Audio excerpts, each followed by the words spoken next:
नेद हे अनानी मो झुअर ना marriage fix हो जाइछि।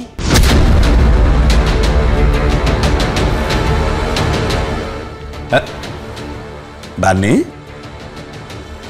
तते कौन खुशी लगुनि? अरे तोर आउ गोटे भौणीर बागर ठीक हो जाइछि परा हसुनु टिके। एक्चुअली मौसा मु ना बुझी पारुनी हसीबी ना कांदीबी।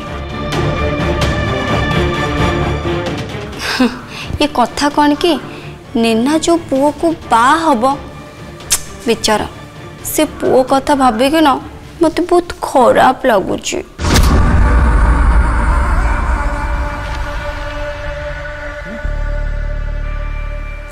से पुओटा निश्चय भाग्यवान।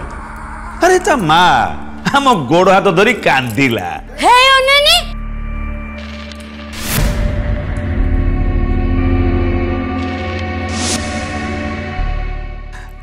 माने ता पुओ सांगे रे आम झीर बाहागर करने तापर जाइए राजी हेलु ना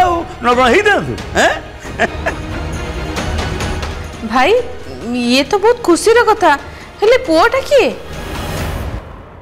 हे अनानी से पुआ होची कार्तिक।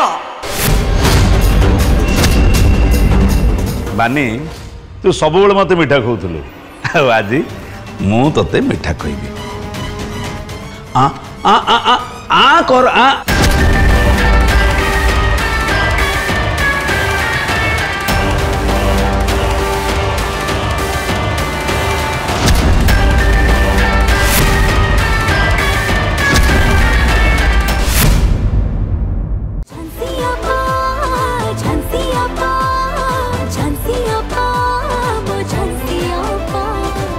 फुल एपिसोड देखिवा पाई आज ही डाउनलोड करंतु तरंग प्लस ऐप।